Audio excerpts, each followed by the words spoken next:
jonganteel ñu jeexalee ko Daouda ak le député maire de Agnam di Farba Ngom gis nañ ne que ni ki tey fas yéene nañu amal ab rassemblement pour apporter ko seen ab soutien gannaaw ba ñu gisee beneen chef d'inculpation ñu daal di ko koy rek jébbal moom mi ne di Farba Ngom gis nañ aussi ñenn ci ay guide religieux ku ci mel ni Cheikhouna Mbacké jàpp ne que ab acharnement dafa am ci dossier Farba Ngom.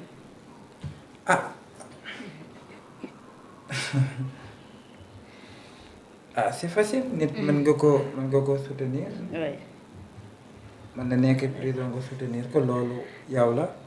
mais def rassemblement waxoon nañ ci fii Farba benn fan du fi lii. xam nga loolu aussi mën nga nekk seen parti dajaloo. way ne ayo Farba ari. wala yëpp ayo Farba ari taxul Farba ñëw. mën na tax Farba ñëw. mais bon non xam nga tey doy caaxaan. mën ngeen dajale ne ayo Farba ari taxul Farba jóge ca kaso ba ari c'est la réalité. est-ce que bu ñu waxee ayo Farba du ñëw. waaw takk soutien taxul Farba ñëw. chaque jour mën nga koo takk je soutiens taxul Farba ñëw. wax ji mooy. ku ci bëgg a conseiller Farba da nga naan ko Farba. li ñu lay wax bu nekkee yaa ko def consigner xaalis bi nga génn. te ba terrain yi ngay joxe. soxla wu ñu terrain xaalis la ñu soxla léegi nag ñi ma doon wër boobu ak tey laa doon xaar. mooy ku mos ci xaalis bi. lii moom yitteloon parce que bi réew mi di yàqu. am na ci ay sëriñ ñuy woowee seen bopp chef religieux yu ca bokkoon. ama chef garaat la rek ku nekk takkal ko sa bopp. imaam kenn mënu ko ne man ne ku nekk ne man diw laa may diw. loolu kenn mënu ca dara. léegi nag ñi ma doon wër. mooy ñan ñoo ca bokkoon. mais tey kii mënoo ko tuddee un chef religieux. li mu wax ab politicien moo wax. kii moom bi mu demee ba kàddu yi mu ca wax mooy ab politicien un sympathie. wala kenn ko jege Farba moo wax. moom nag mën na wax li mu wax. waaye nag Idrissa Diarra ma nekk fee. duggulu fa Farba parce que da ko faa duggal ngir jaay doole. ay fee ak i rapport yoo xam ne moo am léegi nag Farba. moo war a andi firnde yiñ naan ko liñ lay wax nii amul. liñ may waxal amul. mais nag man li ma bëggoon mooy xam naa ko léegi te damaa bëggoon xam kan ak kan. moo ca laal diggante Tahirou ak Farba man ku mos laa bëgg a xam. man ñi laalee politiciens yi xam naa leen. mais ñii di booyee seen bopp ay sëriñ yooyu laa bëggoon xam te danga tàmbale ñoo par benn di génn. yii yëpp dafay nekk yoo xam ne nit mooy wax rek pour wax.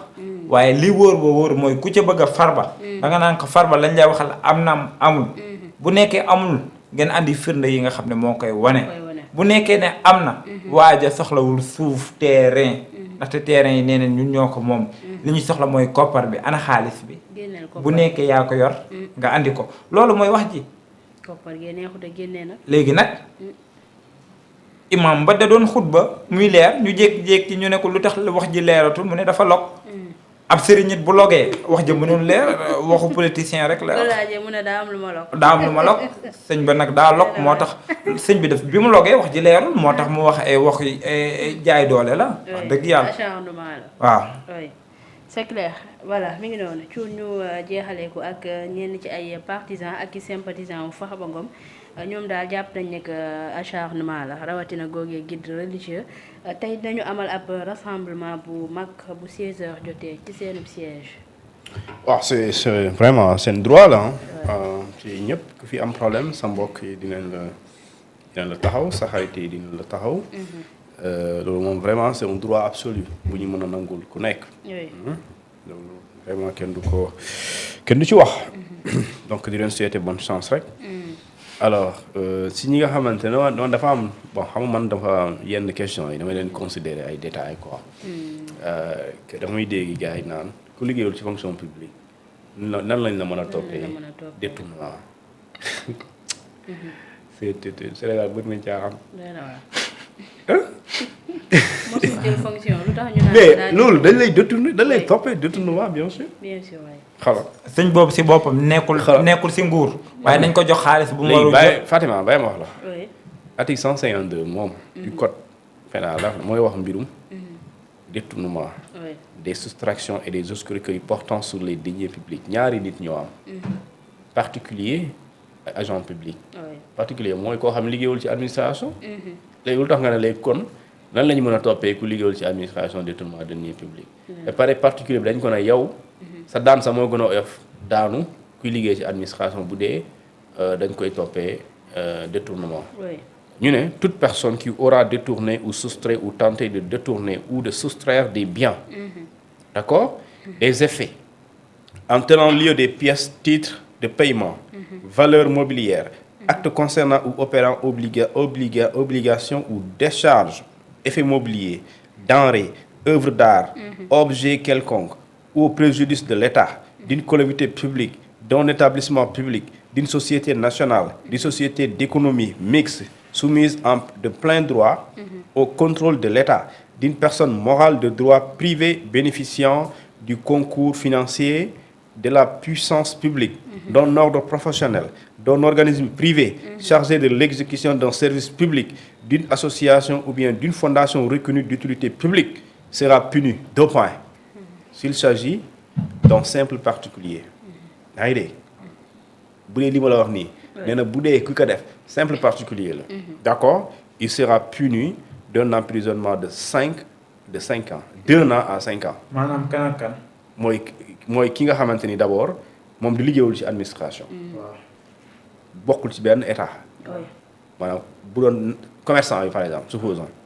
mooy comme guide religieux bi rek. benn waaw lii yow li ngay risqué daan bu dee yaa ko def 1 an ba 5 ans la.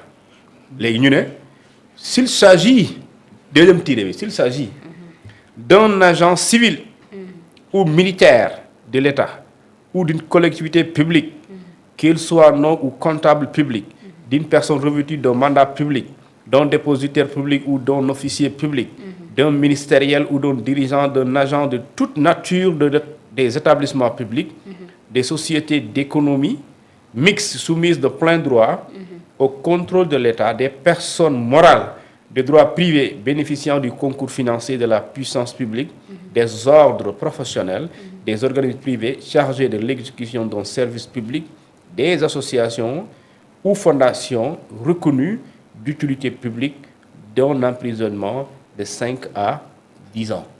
Donc ñaari nit ñoo am bu dee agent maanaam nga liggéey ci état nguur ñu toppee le détournement de deniers publics yaa ngi risqué 5 ans ba 10 ans.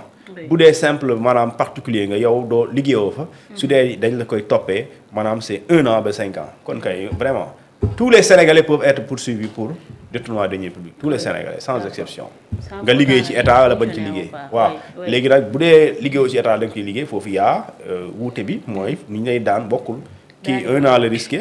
diggante 1 an ba 5 ans kii 5 ans ba 10 ans. d'accord kon kay wax ne noo mën a toppee nit ku liggéeyul ci état détournement. loolu vraiment bokk na ci manipulation wala xamuloo. voilà am na solo fii la ñuy wàcceewee suñu ay kàddu jaajëfal la bu baax a baax Thioune ma bàyyi la nga tàggatoo. ak les internautes. waaw c'est un plaisir en tout cas. di la remercier di jaajëfal ñëpp ñuy seetaan. ci nuyuwaat. ki nga xamante ni moom mooy femme merci gis naa muy. elle est active comme d'autres également. gis naa keneen moom tamit day saaga rek keneen day saaga rek moom xamul lu muy saaga moom xamul biscuit la tuddee boppam xamul biscuit. biscuit la tuddee ba xamul biscuit day saaga nit ñi. bàyyi saaga yow tamit nag. war na mën a démocratiser. wala Cheikh Anta moo ko may liberté. Cheikh Anta du dictateur boo nekkoon dictateur bloqué nga waa yàgg. boobu ba léegi maa ngi gis. waaye li muy bind. xam nga li muy bind day gudd mais gis ma ci lu rafet daal. day saaga rek day saaga waaw donc di nuyu ñëpp ñi nga xamante ni ñoo ñu doon topp. mën nañu juum su dee juum na di jégalu su dee rafet na di ko santé sunu borom di la jaajëfal aussi. di jaajëfal ñëpp souhaiter ñëpp une excellente fête du travail. voilà merci beaucoup. le grand chroniqueur. Daouda Djigal. Fatima Bertoñ. Bali wax la grand. wala Alioune Sall fekkee fii. ah. Macky fekk la fi. man de xam nga Marième Faye fekk la fi. man de chaque jour ñaar saaga. ay garaaw. penc maa demee noonu. mënoo wax lu arrangé ñëpp. yàlla nañu yàlla taxaw sàmm ñu aar ñu. bonne fête si ñëpp ñoo xam ne ñoo doon liggéey. jaajëfal leen bu baax a baax. di la jaajëfal aussi di la jox dig daje bu suba ak jàmm incha allah. incha allah am na solo jaajëfal leen bu baax a baax Cheikh Anta moo nekkoon ci réalisation bi un grand merci waaye jaajëfal yéen les internautes ñi faree ci réew mi ak ci biti réew ñu ngi leen di jox seen wàccuwaay programme mu Feeling Dakar TV dafay wéy di continuer bu ci kanamee tuuti bu 15h jotee di ngeen am seen émission face à l'actualité